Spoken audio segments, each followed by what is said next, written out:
sorry. That was stupid as hell. Here we go. Welcome to the first issue, number 1, double-sized collector's edition of the Two-Headed Nerd Comic Book Podcast. First YouTube show.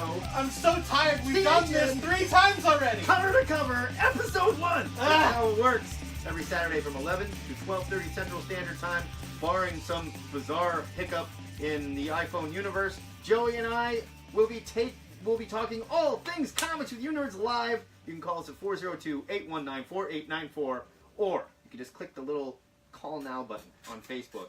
If you want to get in on the action, if you can't call in, maybe you live across the pond, maybe you're not awake yet, you could be an alcoholic like me, you can feel free to leave us a message or send an MP3 to twoheadednerd@gmail.com. Whenever you call that phone number, if we're not around, leave a message, huh? Just like an answering machine. Remember those? Exactly. Come on, guys. Just make sure you rewound the tape. Before we get into it, though, Joey, I need you to reset this week's question of the week. Because you used to have to put a little tape in there. Gotcha. Yeah. This week's question... Believe it or not. George is at home. This question of the week came from our buddy Joe Bankus, a.k.a. Casual Comics Guy on the THN forums. What is the best adaptation of a comic property to another media?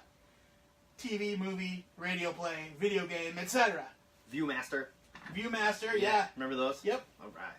Please let us know how you define best, whether that means truest to the comics, best representation of the spirit of the character, best representation of, comic book sensibilities, etc. You get the idea. Sure. And defend how your choice fits the bill. We had kind of a short window for this question of the week. We were on hiatus, so we'll see what we get. Spells itself out, though. Come on. For the purposes of this Facebook recording, we're not going to reread the news. You don't even have to tell them this. I don't. But I want the people watching to know. We just go like this. We got all kinds of news subjects we want to talk about. We're talking about the Avengers trailer this week. I want to hear your thoughts on Doomsday Clock. We didn't get a chance to talk about that last week. Oh, Justice League movie? Justice League movie. We have not had a chance to discuss that. Runaways. Runaways. There's so much TV. We got our first look at Dick Grayson in the Titans TV show. He looks just like Tim, if you ask me. He does look like Tim Drake. Kind of weird. The big news in the show this week is Avengers, as you said.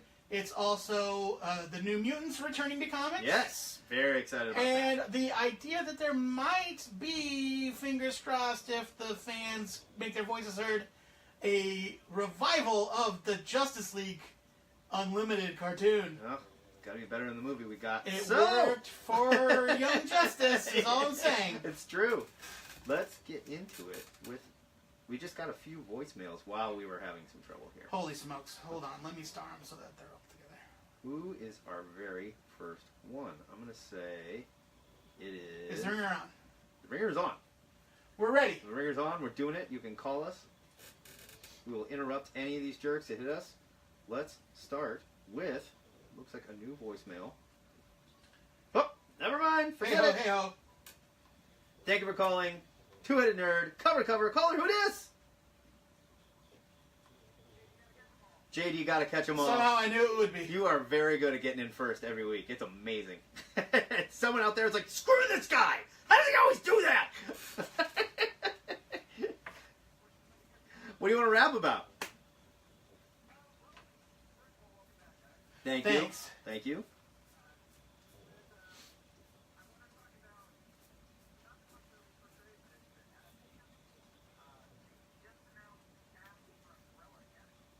Yes. Oh, I did not see this. The full cast, yes. Okay. The family. You're right, the Hargreaves.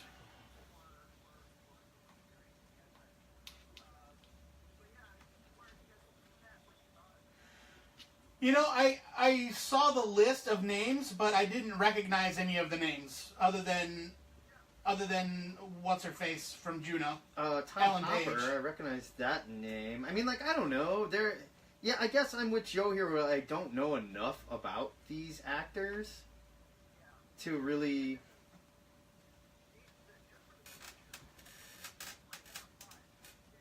Yeah, definitely. Matt. Keep talking, Jeff. We just discovered that Our sound cord came undone. Test. Can you hear us now, Cotton? All right. Sorry, the sound cord came undone. Good Lord, the whole ziggurat's falling apart. This is a hot mess, you guys. Episode All 1, right, guys. hit the ground running. Pow! I'm sorry, Jeff. You were saying. Oh, yeah. I was just saying, like, Tom Hopper played Billy Bones on Black Sails. Right. If you ever watched that pirate show. Yes, I did. And he was also briefly on Game of Thrones, right? Yes. Okay. Yeah. I guess.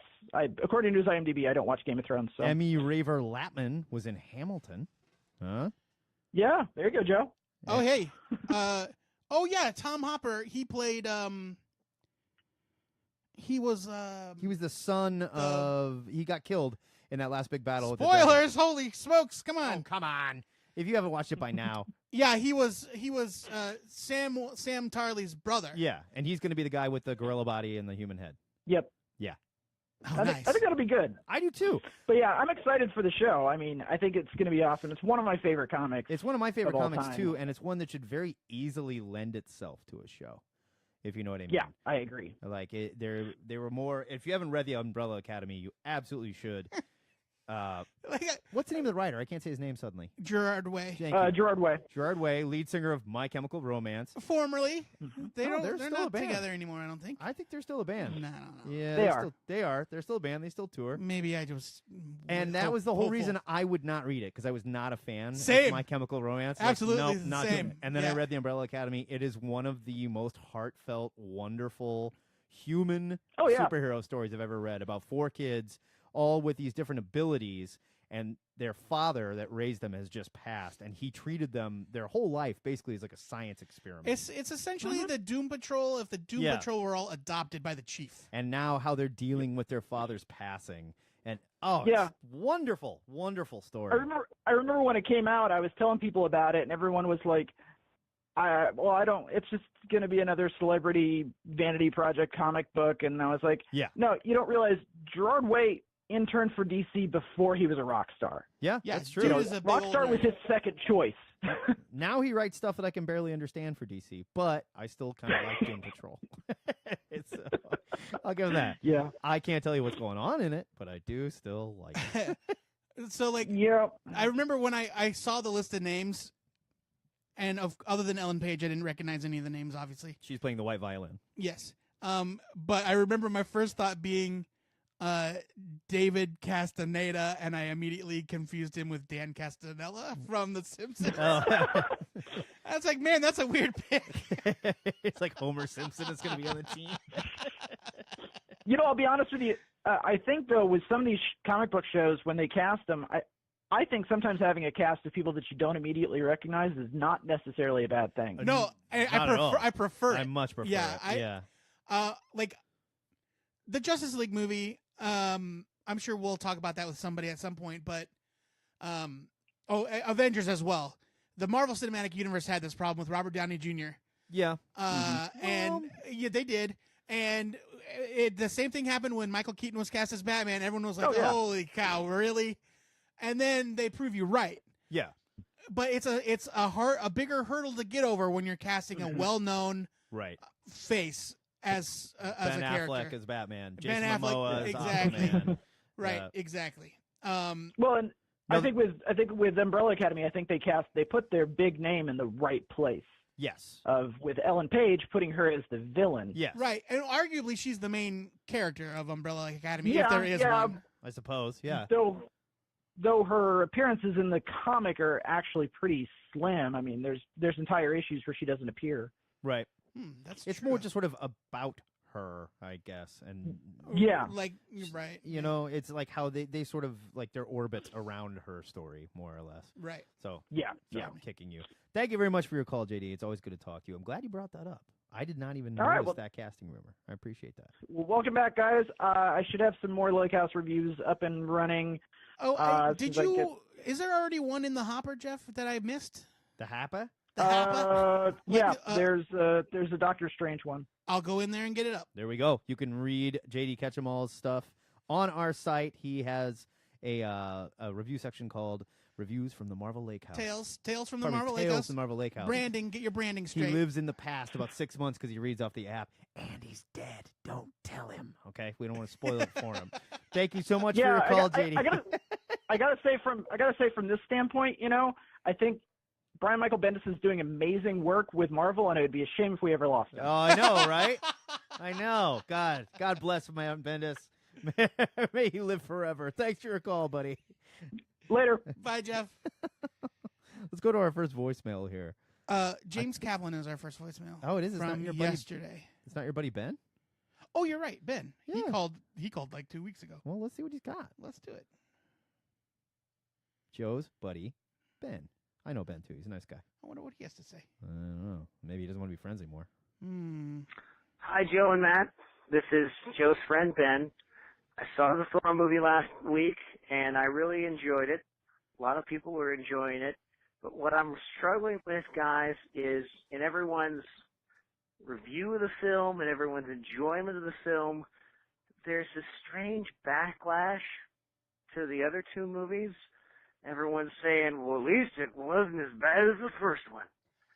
And I don't know if I got hit in the head several times the last 6 years, but I remember people really liking the first Thor movie, including you two guys. Yeah. If you go back and listen to your show 6 years ago, there was this great show I wouldn't called recommend the it. Two-Headed Nerd Podcast, and this guy named Matt and this guy named Joe talked about how great Asgard looked and how it was kind of a coup for Marvel to get Anthony Hopkins and the great performances in the movie. The plot maybe had some problems, as maybe some of the first movies introducing characters do. The end of Iron Man 1 was not very good, and sometimes it's hard to introduce conflict. But Marvel movies have been about characters and conflict and in that way. And that's what I think made the first Thor movie good, was the conflict between Thor and his father. And I'm sorry for you nerds to, bring up all your daddy issues, but Hey. I think that movie holds up. I might watch it tonight. Enjoy the show, guys. Thank you. Bye. Ben is right. I definitely saw people saying online that at least Thor Ragnarok was better than the first one, and I'm Yeah. like, you people are crazy. I love the first Thor I did movie. too. Okay, I like the second Thor movie Now, too. we have disagreed on I this. liked it. I don't think the second Thor movie is the worst, but I No. definitely don't think it's the best. Now, the only complaint that I would have about the first Thor movie is maybe it doesn't hold up as well as some of the other Marvel films, because you could tell they shot a lot of it, like, in the desert and whatnot. I mean, because so they what? didn't know if it was going to be a hit. There was a third tier character. They didn't throw as much money as they did, say, like Captain America movies or Iron Man movies. And maybe it doesn't hold up quite as well because of that. I still think it's great. I think still had a lot of fun with it. I don't think there's anything about it that doesn't hold up. Like the hammer crash landed in the desert. Yeah. That's where Thor ends up. Right on. And then the Asgard stuff is amazing. Yeah, I'm not all of smashing the it. Asgard We stuff is liked amazing. it. And I don't think we ever said, No. I don't think Ben is accusing us of anything. I think Screw you, Ben. Yeah, Ben. No. But I totally agree with him. I saw people bagging on the first Thor movie when Ragnarok came out. And I'm like, you people are nuts. Yeah, that's not fair. I don't buy that. I mean, Ragnarok is the best of the three. Oh, without a doubt. But Yeah, without a doubt. I think I'm gonna go back and I'm gonna say, with the exception of maybe Captain America 1, I think we got a call coming in. I think that the Thor movie is the best origin story of all the Marvel movies. Okay. Thank you for calling THN cover to cover. Caller, who dis? Hey, what's up, guys? It's Cat Nerd. Ketnerd. Oh, Our very own Jim Ketnerd. What's happening, buddy? How's it going, guys? Welcome Good. back. What? Thank you. I was on vacation for a week. It's good to be back, though. How was jolly old England? Jolly old England was great. I had a super great time. I ate everything. I drank everything. I got to see Depeche Mode at the O2 Arena. It was amazing. Oh, shit. Yeah, it was That's great. awesome. It was so great. What do you want to rap about today? Well, I guess I would roll two things together with the answer to the question of the week and that new Avengers trailer, I guess. Okay. Because for my money, in terms of like adaptations, like the MCU and the Bruce Timmverse are just kind of like hand in hand. Like, hey, we nailed it. We're the ones who got it right. Yeah. But I mean, let's just talk about Captain America's beard, because like I was thinking about the answer to the question of the week, because like watching that trailer, when you get to give this man a shield moment, it's just like it makes you happy. Yeah, It made me happy too. made me happy too.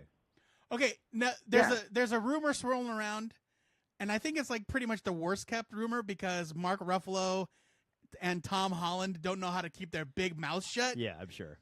I think that in Avengers 3, Steve is calling himself Nomad.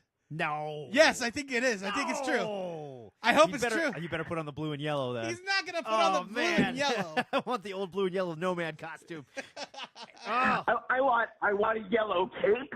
Yes. I want a mask that's not connected to his neck. Yep. Right, I want the yeah. motorcycle. Like, I want all of it. Why the fuck wasn't that mask connected to the rest of the costume? Because he's a nomad, baby. That has always bothered me so much. Oh, didn't he also have that design that was popular back then, where it's like the cape is only hooked on one shoulder, and like you don't see it on the back. You don't see the other side on the front. Hyperion from the Squadron. Yeah. Has the same design.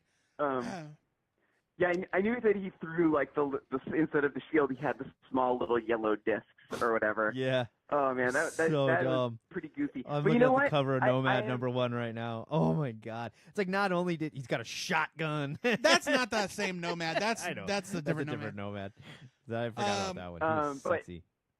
But I'm totally cool if this is if this post Civil War Steve is goes by Nomad. I think that makes perfect sense. Yeah, I mean, I agree. Yeah, he kind of got chased out of town. I mean, he's not and- Captain America anymore. Yeah, they had a full Civil War and they chased him quit. out. Dropped the He shield. gave Yeah. the shield back. I'm with you. I like he's Steve Rogers is the hero. Right. Steve Rogers is the character. Yeah. Whether he's calling himself Nomad or Captain America or Combo Man or whatever. Combo Man. I'm not sure. Finally, I don't think he ever went by combo Combo man that we Man. deserve. Combo Man in the MCU, baby. You heard it here first. You know what? That's officially when they could fucking fold up shop and like never make another movie again. It's like- when they're talking about like the other 20 movies Yep. that they have planned for for our retirement. Right, yeah. Uh, Yep, we've got sequels for Captain Marvel and Black Panther and probably Guardians and Spider-Man, and then you get down to like 15 and 16, and it's like Wood God, Super Pro, Yeah, I'm sure. Greg Gargoyle. Combo Man. Yeah. That's you know what? Personally, I can't I mean, wait. Next summer, Pace Pot Pete. Like, oh my god. I don't know if they have the rights to Pace Pot Pete. That might be fantastic. Yeah, that's too bad. That's too bad. Maybe Sony. I think Sony has Pace Pod Beat for their expanded Sony Spider-Man. well, Right, if right, Disney right. buys That's what I Fox, was then looking finally forward to, Pace along Pot with Pete Kraven will the be Hunter. back where he belongs. We'll finally get that Pace Pot Pete project we wanted. That's a lot of peas. Jimmy, thank you for your call. It's always good to hear from you, buddy. No problem. Have a good one, guys. Bye, buddy. Oh, Someone man. was just trying to call. I apologize. I had to cut you off. Yeah, but who dat? I don't know. So let's the phone Leave lines a are dang open. voicemail if you don't get I through. know. Come on, you jerks. Jeez. All right. While we're waiting for them to call back. Now, So James Kaplan is our next. let's go to our buddy James Kaplan. A two-punch razzmatazz from Combo Man. Hey guys, James Kaplan here with an answer to the question of the week. There have been lots of great adaptations of comics to other media. Certainly in recent years there have been a ton of really good movies, and the CW DC comic shows are fantastic. I loved the Crisis on Earth X. But when I think about what's the best, or what really was the most remarkable or impressive example to me of a comic book being brought to life, I have to go old school, and I have to go back to the original Richard Donner Superman movie from 1978. Yeah. Some of the special effects may be dated, but I guess it's about the actors and the characters. I mean, Christopher Reeve really, for me, brought to life, like, that's what Superman would be like. How he was as Superman, the way he carried himself, his kindness, the way he made you feel like he was someone you could trust.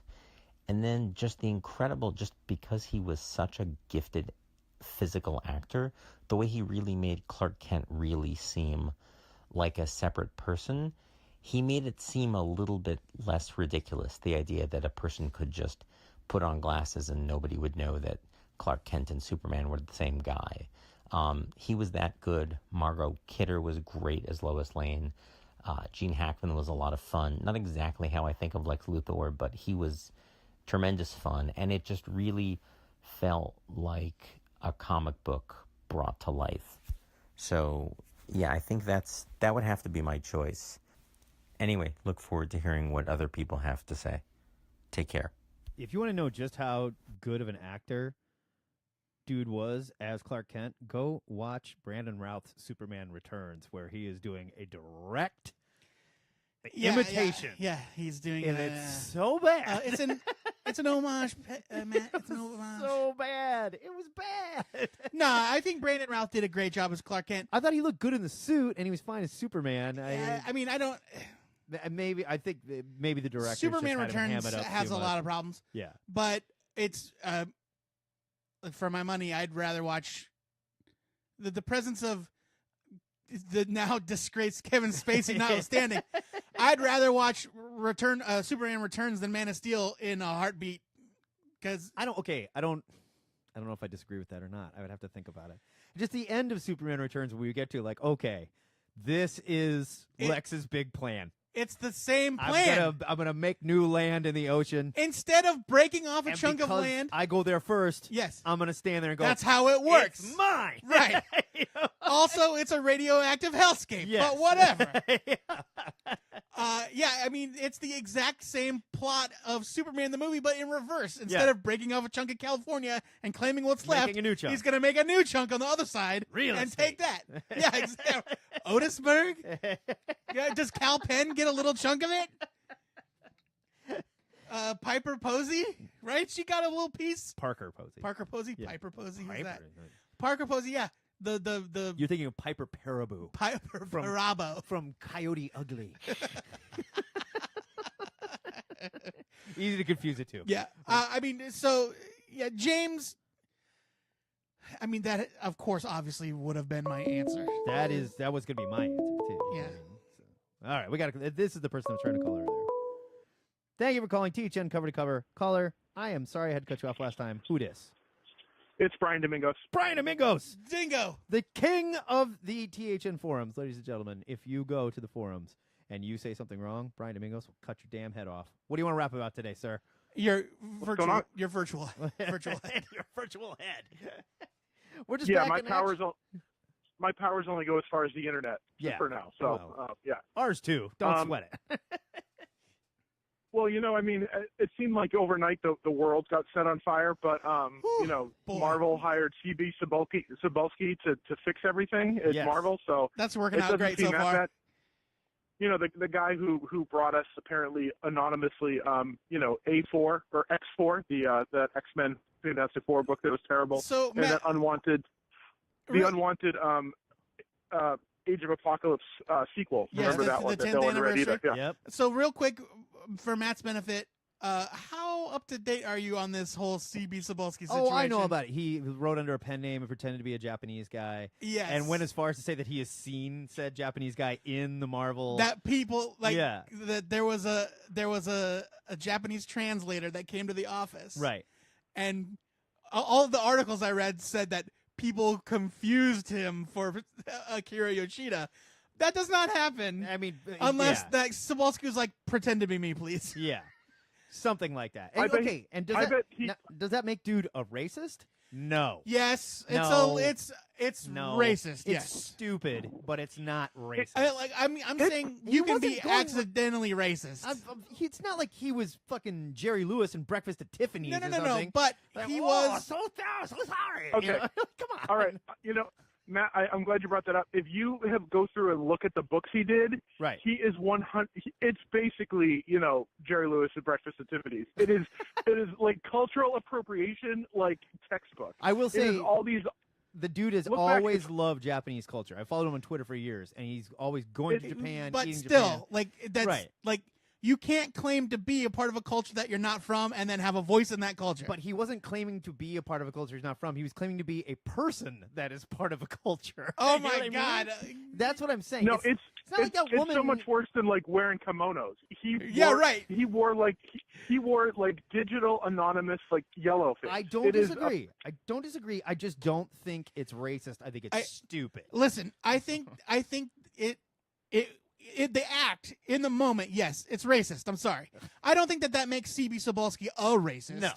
I think that people make mistakes. It's just dumb. But it's dumb. he made a really stupid mistake. He defrauded the company he worked for. 15 years later, he got promoted for it. Well, I'm not promoted to. He has the highest job in the company. Yes. Right. Well, and that's because like, they for all love editorial. And the They reason all love the guy. reason I'm not more angry about it is because those books were terrible. it. Yeah. Akira Yoshida is a forgotten footnote in the history of the Bell We Jamis would've era of never Marvel. mentioned this again had this not come out. I mean, And when the news came out and they were like, C.B. Cebulski is Akira Yoshida, I had to go, who? I had to look him up.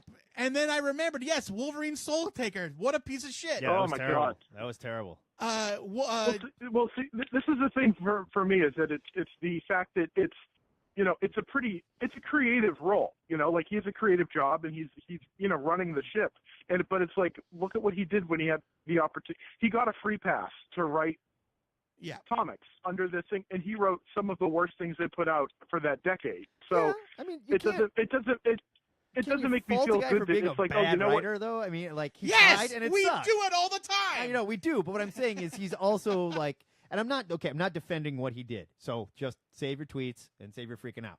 It was bad move, idiotic, in poor taste, maybe racist. I don't think he is a racist. I think it was dumb. I think that his appreciation for Japanese culture comes from a very genuine and sincere place. Yes. He just made a really stupid decision. Right.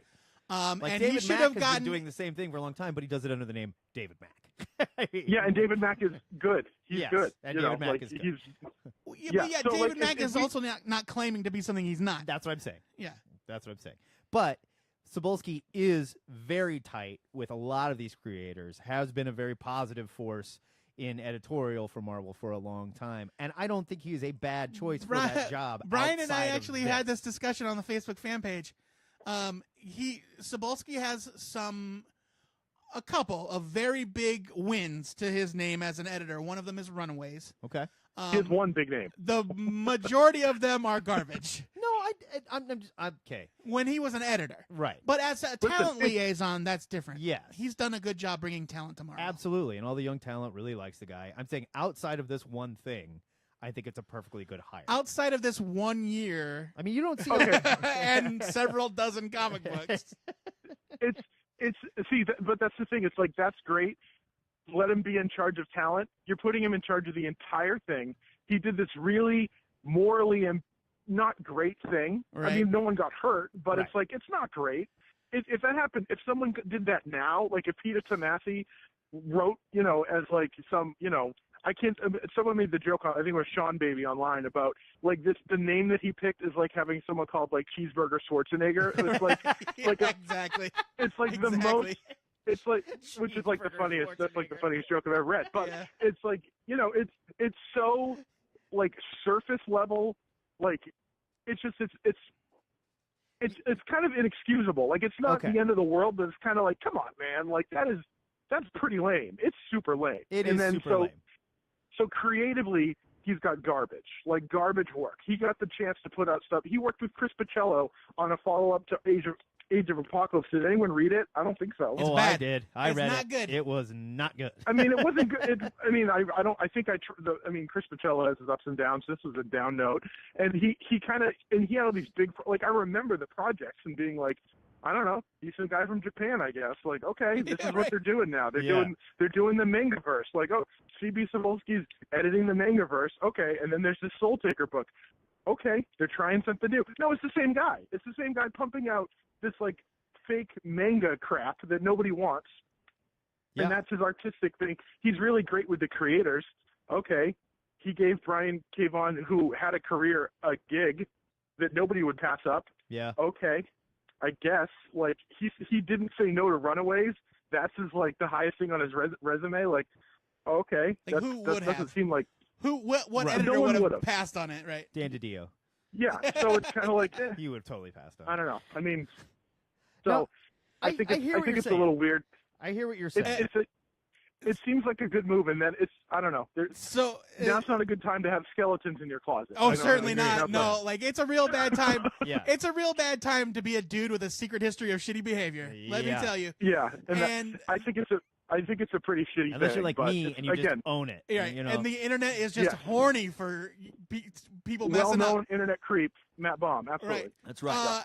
The most fun development I think in this whole thing, I read just a couple days ago on Bleeding Cool, where it was like Axel Alonso, former editor-in-chief of Marvel Comics, who's no longer with the company and nobody can really explain why, Yeah. is on Twitter liking every tweet he can find that's critical of CB Cebulski. I don't blame him. I would be. It's Axel Alonso. He was like after Karen Berger. He was the guy at Vertigo. Like it was Yeah. He was. It's like he's yes. getting blamed. He's getting blamed for the downswing of Marvel's success for 15 years. Like it's not really his fault. No. But he's the scapegoat, and no one knows what happened. Like it's a shitty thing to do. Yeah, because there was no I don't know. story when he left or anything. It was Nobody just has said why. No. They just announced that somebody else is getting the job, and everybody went, And oh. I bet you that Axel is like, can't. I bet he can't. I bet he can't talk about it. I bet there's NDAs and all sorts of deals made. Maybe, yeah. Because he was probably under some kind of contract. Wasn't he involved in Hollywood stuff too, though? Not Axel Alonso. He no. wasn't? He was publishing. Okay. But yeah, I was like, Axel Alonso sitting in his recliner with his laptop, and he's like sipping on scotch and liking nasty tweets. We gotta send him a link to the two-headed nerd Facebook group so you can come and like all my posts. There you go. I'm selling what he's buying. So. There you go. You know what? I think I'm buying what you're yeah. selling. You've got me worried now. Like when I saw the announcement, I was like, well, that makes sense. They really like the guy, and he's been with Marvel for a long time, and Joey Q and him are really close buddies, and I guess that makes sense. But I really didn't think about it the way that you're spelling it out, and the more I think about it, the more it's like a weird coaching change for for a sports team. Yeah. You hired it's like, Bruce Arians after Cleveland hasn't won a game this year. I'm gonna make they replaced Terry Francona with Bobby Valentine. Yeah. You know what I mean? Like it was not the guy the guy God. from Tell me Japan about it. as well. Boy. They put him in there. So No, wait till I don't know. Washington signs Francona and he gets to come back and kick the shit out of his whole team. Listen, the people aren't paying for sports talk. Sorry, what sport are we talking about? I don't know. If Football? No. Basketball? Tennis, actually. There's no such thing as tennis teams. That was the from the baseball desk of the two-headed nerd. Ryan, counter. Yeah. thank you very much for your call. That was great. I'm glad we got to get into that a little bit. And I think you're right. I think I'm buying what you're selling. I don't know. I'm worried. I'll be back next week selling more of it. So good talking to you guys. All right, buddy. See you, Have a Brian. good one. All right, let's go to this last voicemail. This is Amanda from Phoenix. It's Cotton's lady friend. He said in the chat, my girlfriend just called you guys to talk about Thor. Let's do it. Let's talk about Thor. Surprised nobody's want to talk about Justice League yet. I would love to hear someone defend the Justice League, and not someone with some crazy Rotten Tomatoes is running a conspiracy to smash DC movies. Like that makes zero sense. That is a real thing. There are people, Rotten Tomatoes is just an aggregate. There are 23,000 people signed this online petition to shut down Rotten Tomatoes because of this Justice League shit. Because according to them, Rotten Tomatoes is actively trying to torpedo Warner Brothers. I don't superhero understand. movies. The Justice League reviews are 100% better than the Batman vs. Superman And reviews. that's partially. And here's another hole like in that. literally double. Wonder Woman was at 92%. How does that fit into your fucking conspiracy? Oh, you want? It's even better. You know who owns Rotten Tomatoes? Warner Brothers. Warner Brothers! You morons! Why would they be shooting missiles at their own movies? That's ridiculous. God. Internet is dumb. All right, Amanda. Hi, you guys. This is Amanda from Phoenix. I wanted to give you a call about this movie, Thor Ragnarok. Now, I work I've at heard a of it. tabletop game store, so I work with a bunch of nerds. And it's been getting a lot of heat, and I don't understand why. I thought it was entertaining. I thought the production value was great. It had just enough violence and aggression that I look for in a superhero movie, and I thought it was way better than the 2 previous Thor movies. So I just kind of wanted to know your guys' thoughts. I did compare it a lot to Guardians of the Galaxy 2, which they're also hating on. But you know what? I thought that it was great and entertaining, and I thought it had some wonderful one-liners, and I love the Hulk's appearances. And yeah, so I just wanted to give you guys a call and leave my opinion, and I hope you guys have a wonderful cast. Thank you, Amanda. Very nice to hear from you. And we addressed some of this before, where people were saying, "Oh, it's just a Guardians of the Galaxy." Why? Because it's in space? I got bad news for you. I think a lot of Marvel stuff's going to be in space from now on. I think it's the jokes. I think it's the humor level. I don't know if it's necessarily the space stuff, but I think there's a lot of people where I've seen criticisms being leveled at the humor level. Sure. And I get it. Thor is not inherently a comedic character, and No. certainly the first 2 movies were not comedies. I love it. I'm sorry. I loved it too. And I would say, like, there are people like, well, all of a sudden Thor's like a doofus. Thor like doesn't know. Like, Thor's always been kind of a dummy. Yeah, I hate to break it to you, but Thor is not a smart man. He's always been kind of a dummy, and now he doesn't have his hammer, which is like the biggest part of his machismo is his hammer, and now it's gone. So yeah, he's kind of stumbling around a little bit, not really knowing what to do with himself. I mean, yeah, but then he'll pick himself back up. That's how these arcs go. It's a pretty big kick to the Norn Stones to lose your hammer like that. Especially when your sister breaks it. Oh, man. In front of everybody. Yikes. That's embarrassing. Okay. Nothing snaps you back to reality like a swift kick in the Norn Stones. I'll tell you what. Folks. Hold on. Amanda, thanks for your call and welcome aboard. Welcome aboard, Amanda. I love Thor 3. I love Guardians 2. Yeah. I agree. Like, Well, everybody loved Guardians 2. And just as we got further away from it, they're like, well, you know what? It was just sort of meh. Shut up. I 100% agree with the criticism that Guardians 2 is basically just Guardians 1. Yeah. But with more of it. 50% more jokes. And that's fine. And I don't care. No. I don't care. Didn't bother me. I like it. Didn't bother me at all. Right. It would be different if the jokes weren't funny. Right. If it wasn't entertaining, And then there I'd really be with was you. But a good story with Kurt Russell as dad and everything. I mean, like, that was a lot of fun, people. I loved Thor Ragnarok so much. I loved the aesthetic. I loved the soundtrack. I loved the action. I loved the tone. And I don't think the argument that Planet Hulk could have been its own movie works. Because I don't want to watch a Planet Hulk, a super serious Planet Hulk movie. Oh, God, it would just be a slog. It would look really cool, I'm sure. But nobody's going to watch that. I mean, really. Because, really, a Planet Hulk movie, unless he's got another character there to bounce off of. Yeah. He's Hulk the whole time, and that's not interesting. And just raging and raging and raging. Right. You know, and the story was really great. It really was. We were talking about adaptations in the question of the week.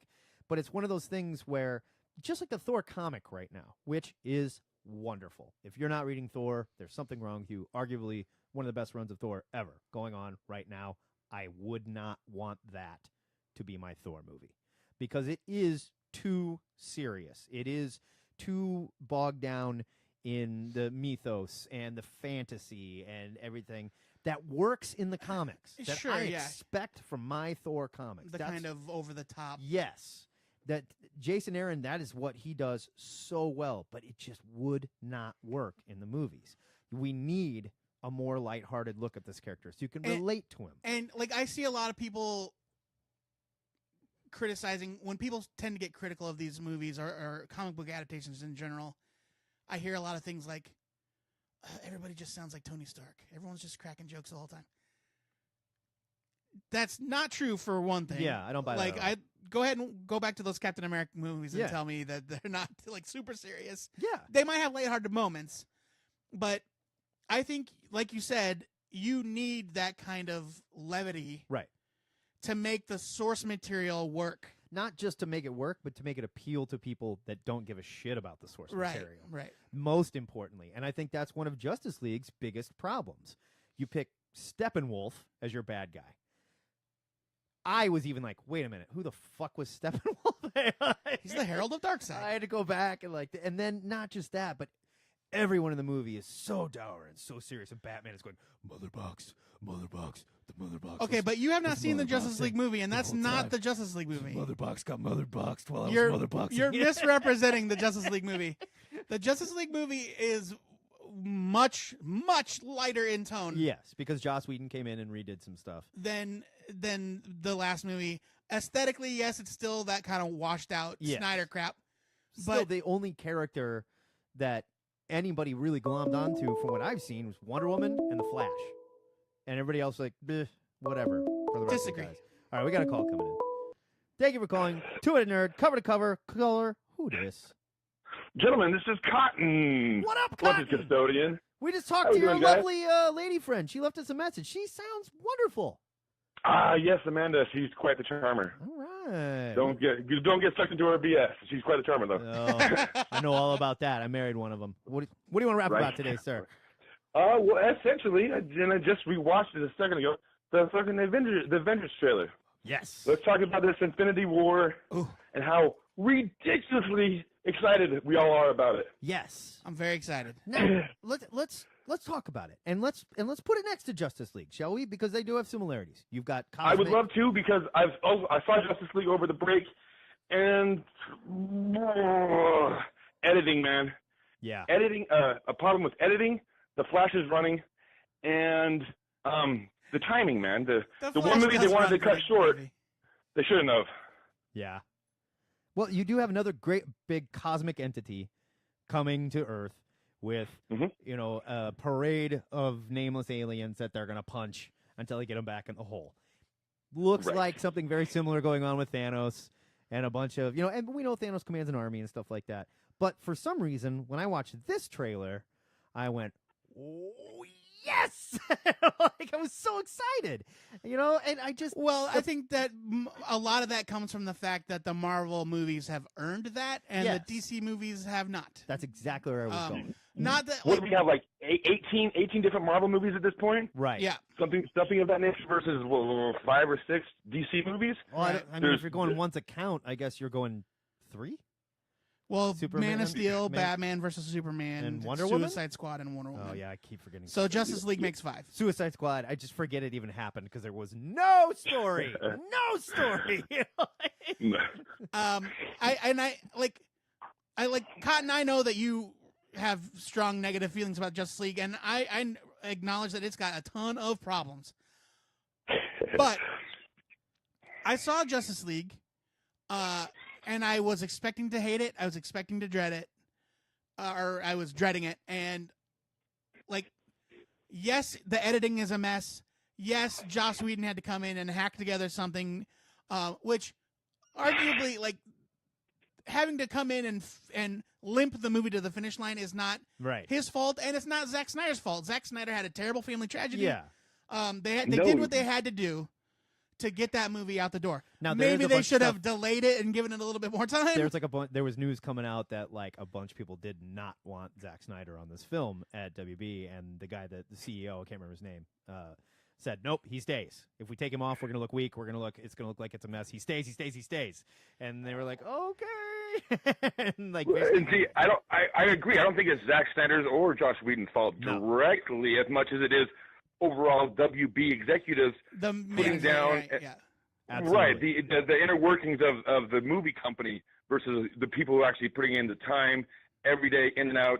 They're on set. You know what I mean? Which looks like the difference here with the Avengers movie, the Russo brothers, right? Directing Russo brothers are doing and Avengers. they basically, it looks like Marvel went, hey, you guys kicked ass with Civil War. Make this Avengers film. And I think the Marvel is probably even less involved. Yeah. You know what I mean? Directly, as far as the meddling is concerned. Now that they have been such a proven track record. Well, I mean, it might seem like that, but we also get stories where Edgar Wright gets let go off of Ant-Man. Right. So at some point, I think at some point Marvel does step in, or they do a better job of hiring people that understand the source. Okay. That have an appreciation for the material. I think it's more what you're saying right there. I think they hire the right people that understand the source. and can make it relatable. And also at this point, they've established themselves. It's like we know what to expect when Tony Stark shows up on screen. We know what to expect when Steve Rogers shows up on screen. Right. And so the trick is taking those elements and giving us something new and fun. And that's what Marvel, I think, excels at. And if you want to get me excited about Aquaman or Jason Momoa as Aquaman, give me the Aquaman movie first. Sell me on that. Yeah, sell me on that first, and then I'll get excited. Don't give me for 12 Justice minutes, League. a 12-minute scene, and expect me to care. Exactly. So, more than that. Going back to Batman versus Superman real quick, if you'll recall, Batman learns about the other superpowered characters. Yeah, in the tacked-on scene with Gal Gadot in the email. hotel room. Yeah, he gets the email with the little file folders that have the superheroes' logos on them already. Yeah. Right. That information came from Lex Luthor's computer, which means right. So Jesse Eisenberg is setting it all up. Right, which means that Dave DeMarco, occasional guest host, was talking about this. That Lex Luthor had some graphic designer mock up logos for each of these people before they had code names. Right. Like, he was not being called Cyborg at the time. No. But here's a C with a gear in it. You're like, if you want to make an argument that the A in the Aquaman logo stands for Atlantis, okay, sure.